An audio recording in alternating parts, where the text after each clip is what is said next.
Το ψάρι. Το ψάρι είναι ένα από τα 8 σουλημοχώρια. Τώρα θεωρώ πως θα πρέπει να μιλήσουμε και να πούμε λίγο γιατί λέγονται σουλημοχώρια αυτά τα 8 χωριά και από ποιους κατοικήθηκαν. Τα σουλημοχώρια βρίσκονται στην Τριφυλία. Γύρω στο 1360 με 1400 ο Μοριάς είχε αρχίσει να χάνει τον πληθυσμό του από αρρώστιες, πολέμους, θεομηνίες και οι δύο άρχοντες του Μιστρά, ο Μανουήλ Κατακουζινός και ο Θόδωρος Παλαιολόγος, αποφάσισαν να φέρουν κατοίκους από την Ήπειρο για να μπορέσουν να πυκνώσουν τον πληθυσμό της Τριφυλίας. Ανάμεσα σε αυτούς που ήρθανε προς τα κάτω ήταν και 200 φάρες από τα Ηπειρώτικα βουνά. Λοιπόν, αυτοί κατοίκησαν γύρω από το σημερινό Κοπανάκι και ψηλότερα προς το βουνό. Αυτές οι 200 φάρες ήταν άντρες γεροδεμένοι, καλά αρματωμένοι, γυμνασμένοι πολύ. Ήταν πρώτοι στο τρέξιμο, πρώτοι στο πήδημα, πρώτοι στο πόλεμο, πρώτοι στο σπαθί βέβαια, και επίσης ήταν πάρα πολύ καλοί νοικοκυρέοι. Είχαν πολύ όμορφες γυναίκες που και αυτές δουλεύαν μαζί με τους άντρες. Αυτές οι 200 φάρες λοιπόν, οι 200 οικογένειες έκτισαν 8 χωριά. Αυτά τα χωριά ήταν το Ψάρι, το Χρυσοχώρι, η Κλέσουρα, το Λάπι, Πιτσά, Ρήπεση, Κούβελα και το Σουλημά, που ήταν το μεγαλύτερο από όλα τα χωριά, και γι' αυτό ονομάστηκαν και όλα τα άλλα χωριά Σουλημοχώρια. Αυτοί λοιπόν οι κάτοικοι, αυτοί οι πυρώτες ονομάζονταν ντρέδες. Όταν ρώτησα τι σημαίνει ντρές και γιατί λέγεστε ντρέδες, μου είπαν από τη λέξη δρύς, που είναι η βαλανιδιά. Έχεις δει βαλανιδιά? Είναι πολύ μεγάλο δέντρο, γερό, δυνατό, δεν σκύβει, δεν λυγίζει, είναι από το πολύ πολύ γερά δέντρα. Εμείς λοιπόν είμαστε σαν τις δρύς, είμαστε γερά κόκαλα. Γύρω στα 1840 άρχισε η μετακίνηση των κατοίκων προς την περιοχή όπου βρίσκεται σήμερα το Νέο Ψάρι. Η μεγάλη φυγή έγινε στις αρχές του αιώνα. Η πρώτη περιοχή που κατοικήθηκε ήταν τα Κοντέικα. Γύρω στα 1940 στο Πάνω Ψάρι είχαν απομείνει περίπου 20 οικογένειες. Τα πρώτα σπίτια στο Νέο Ψάρι χτίστηκαν από μαστόρους λαγκαδιανούς. Σπίτια πέτρινα, δίπατα ή τρίπατα. Κάτω τα ζώα. Πάνω ένας ενιαίος χώρος για όλη την οικογένεια.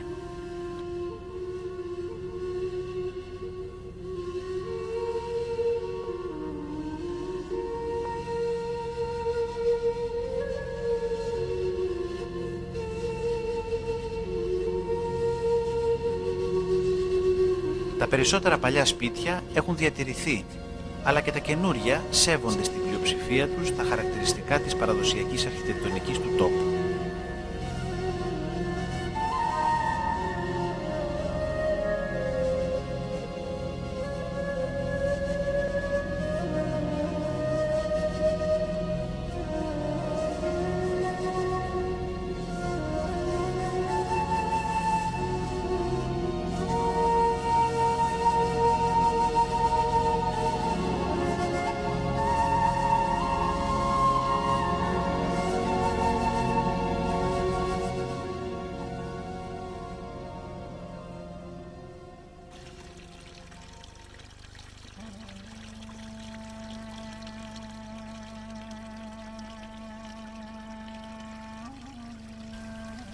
Η βρύση Στουράκη.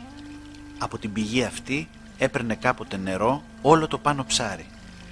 Η βρύση με τα 4 καντάλια και την καμάρα μέχρι πριν από λίγα χρόνια ήταν κατεστραμμένη. Πρόσφατα όμως ξαναφτιάχτηκε και πήρε πάλι την αρχική της μορφή.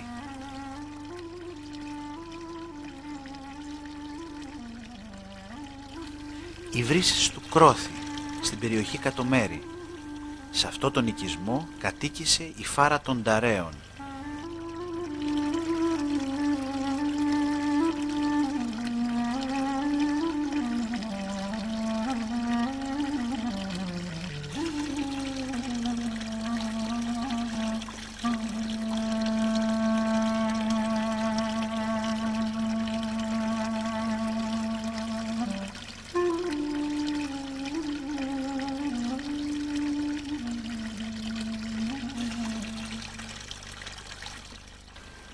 Το αλόνι των Πανοντρεκαίων και λίγα ακόμα αλόνια που απομένουν στην περιοχή θυμίζουν στους παλιούς και πληροφορούν τους νεότερους για έναν τρόπο ζωής που έχει πια χαθεί.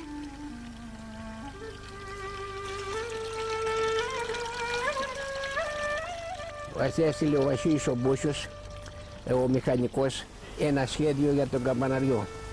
Λοιπόν, έβαλε ο Παναγιώτης ο Μπούντος τότε 5.000 δραχμές για να χτιστεί ο καμπαναριός. Ήρθανε μαστόροι Λαγκαδιανοί, ένας Κουριαλής Γεώργιος και Ηλίας, τα δύο αδέρφια, με άλλους δυο μαστόρους. Πήρανε με ένα εργάτη και δούλευα πάνω από 3 μήνες συνέχεια, με 50 δραχμές ημεροκάματο. Ο μάστρο Γιώργης εσκάλιζε τις πέτρες κάτω με καρμπόν, με σχέδιο που έφτιανε τις πέτρες και τα γκονάρια τους έκανε γωνία, εγώ τα σκάλιζε. Εγώ έπαιρνα τα λιθάρια και τη λάσπη την έφτιαχνα δεν ήταν τσιμέντα τότε, με χωρίδι, με ασβέστη. Λοιπόν, και ανέβαζα όλα τα γκονάρια και τις πέτρες, τις ανέβασα εγώ στον ώμο και τη λάσπη που χτένανε οι μαστόροι. Λοιπόν, θα έκανε πάνω από 3 μήνες ο καμπαναριός, μέχρι το τέλος εβάλαμε και την καμπάνα. Γύρω από το ψάρι, άλλα χωριά και τοποθεσίες. Η Μαρίνα, η Παναγιά στο Κακαλέτρι με το ποτάμι της Νέδας, το μοναδικό ίσως ποτάμι στην Ελλάδα με όνομα γένους θηλυκού, που φέρει το όνομα της νύμφης Νέδας, μίας από τις τροφούς του βασιλιά των θεών Δία.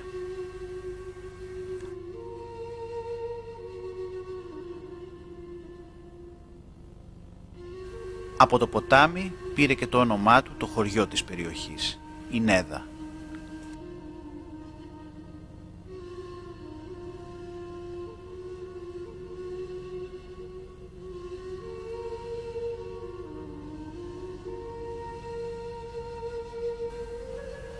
Στην ευρύτερη περιοχή, ο ναός του Επικούριου Απόλλωνα, στο Ιερό των Βασών, αποτελεί ένα από τα καλύτερα σωζόμενα μνημεία της κλασικής αρχαιότητας.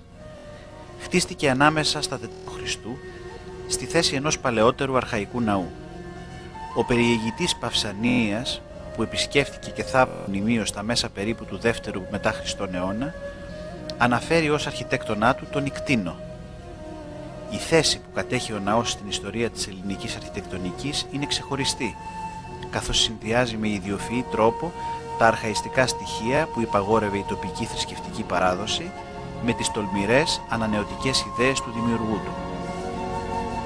Η ερείπωση του ναού άρχισε από τα ρωμαϊκά χρόνια, πρώτα από τους ανθρώπους και ύστερα από τους σεισμούς. Σήμερα ο ναός διατηρείται στη μορφή που έλαβε με τις εργασίες αναστήλωσής του από την Αρχαιολογική Εταιρεία στις αρχές του αιώνα. Από το 1965 και συστηματικότερα από το 1982, το Υπουργείο Πολιτισμού έχει αναλάβει το δύσκολο έργο της συντήρησης και προστασίας του μνημείου. Αυτά μέσα έχουν αναστηλωθεί από τον Κουρουνιώτη το 1904. Ο Κουρουνιώτης έκανε ανασκαφές στο Λύκειο, στον Πάνα, τον ναό του Πανός αυτός τον ανακάλυψε και εδώ. Και τα αποκατέστησε αυτά με προβλήματα.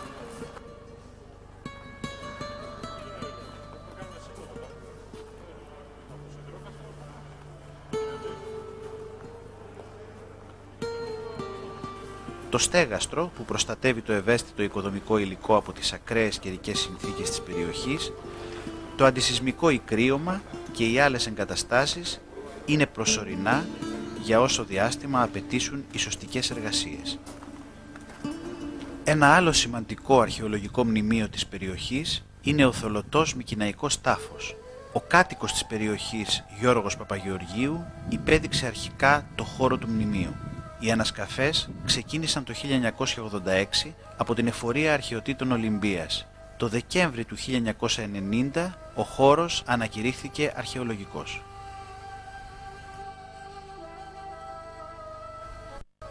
Και από τα αρχαία μνημεία στα σύγχρονα. Το Πάνω Ψάρι είναι σήμερα το ζωντανό μνημείο της περιοχής.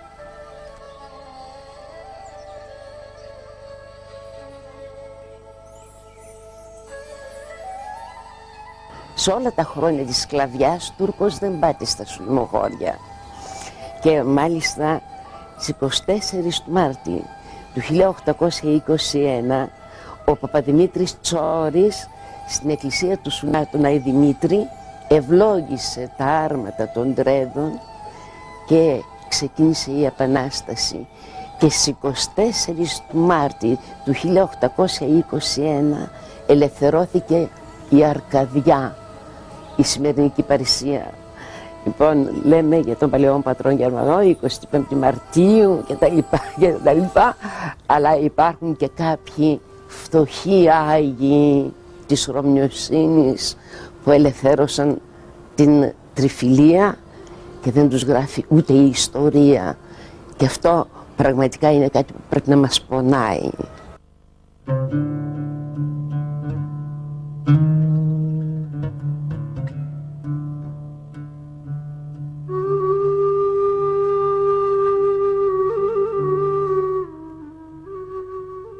Όσο για το παλιό ψάρι, γιατί δημιουργήθηκε λίγο πιο κάτω το καινούριο ψάρι από τους Ντρέδες, από τους απογόνους εκείνων των πρώτων Ντρέδων,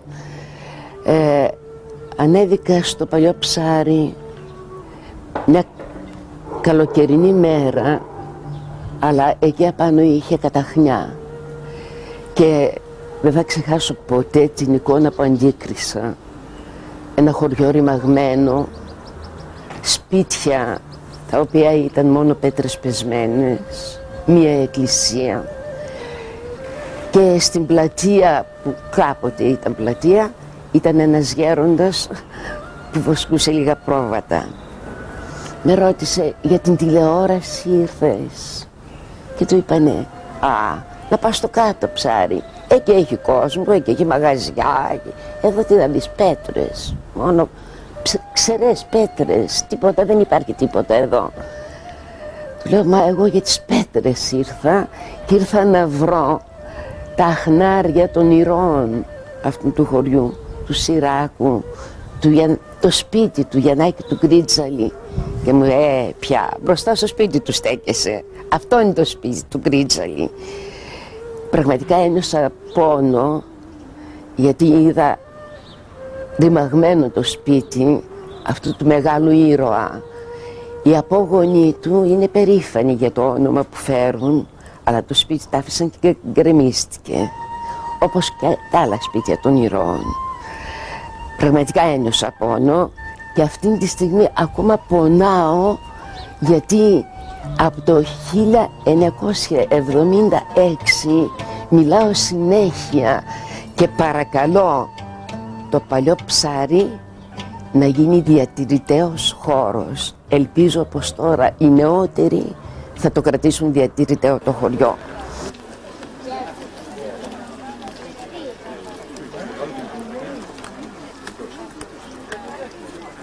Όταν ήρθε ο Όθωνας με ορεινή τριφυλία, επίεσε όλα τα κεφαλοχώρια. Πρώτα επίεσε στο Σολυμά, κατόπιν στο Ψάρι και στον Αϊτό. Κάλεσε όλους τους οπλαρχηγούς, αλλά το Γκρίτζελι τον είχαν σκοτώσει. Και κάλεσε τη χείρα του στρατηγού. Και της είπε, τι θέλεις? Κοίταξε πώς με κατάντησες, μου σκότωσες τον άντρα.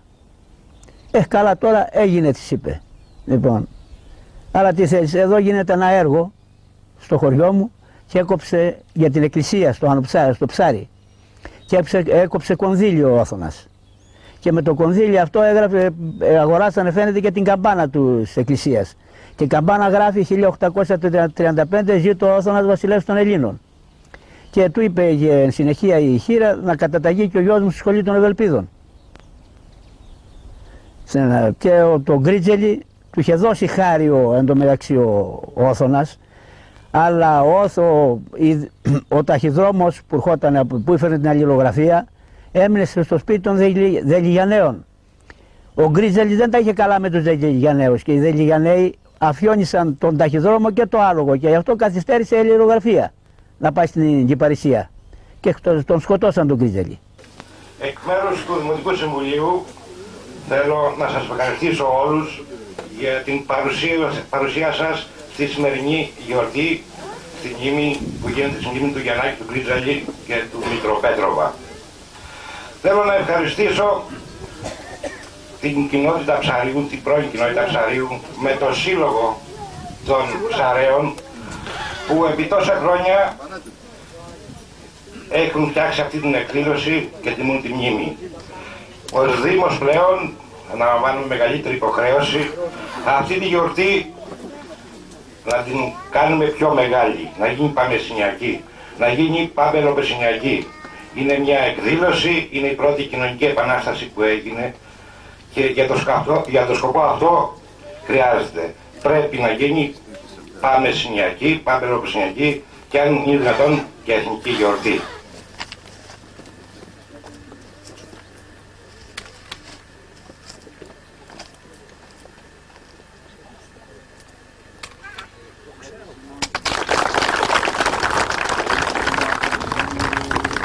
Είναι η βασιλεία και η δύναμη και η δόξα του Πατρός και του Υιού και του Αγίου Πνεύματος νικιαεί και σε αιώνας των αιώνων. Με τα πνευμάτων δικαίων τελειωμένων, την ψυχή του δούλου σου σώτερ ανάπαυσον, φιλάτων αυτήρης την μακαρίαν ζωή την παρασύ φιλάνθρωπε. Στην καταβάξη σου Κύριε, όπου πάντες οι Αγίες αναπαύονται, ανάπαυσον και την ψυχή του δούλου σου, ότι μόνος υπάρχει σαν θάνατο. Δόξα Πατρί και Υιό και Αγία Πνεύμα, Θεός ημών, ο καταβάσεις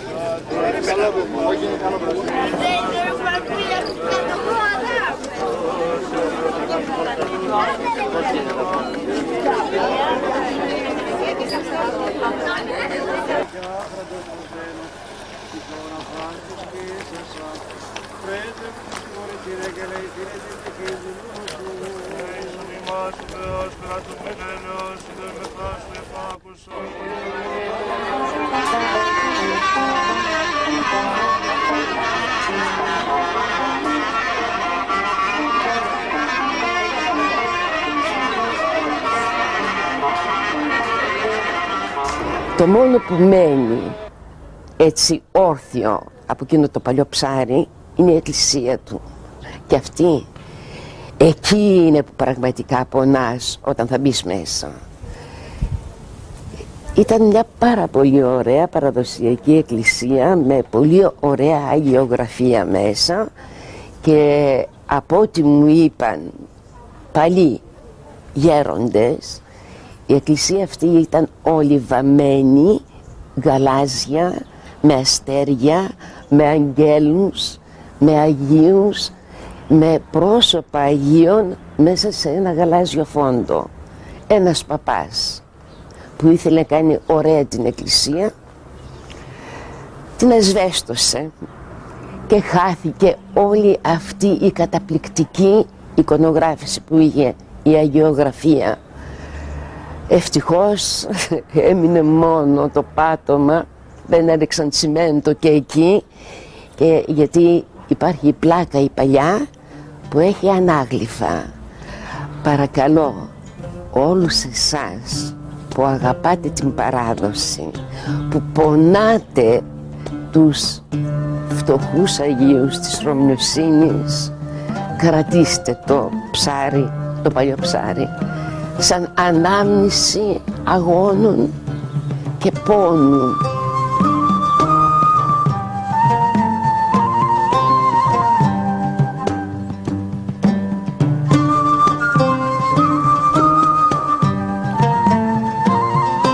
Γύρω από το χωριό μια σειρά από παλαιότερες και νεότερες εκκλησίες. Η εκκλησία της Παναγιάς.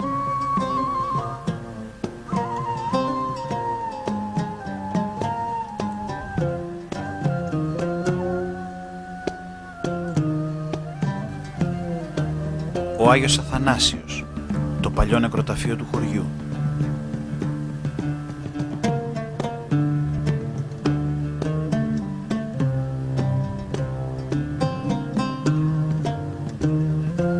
Η Αγία Άννα.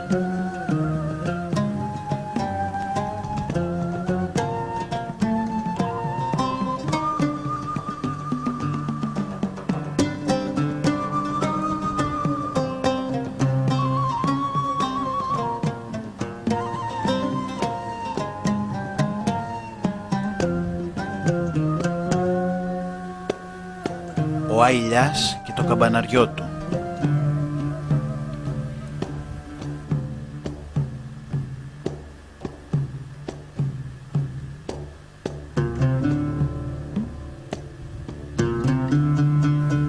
Η Αγία Σωτήρα στο Κατομέρι με το ιστορικό χιλιόχρονο κυπαρίσι της. Η περίμετρος του κορμού του φτάνει τα 4 μέτρα.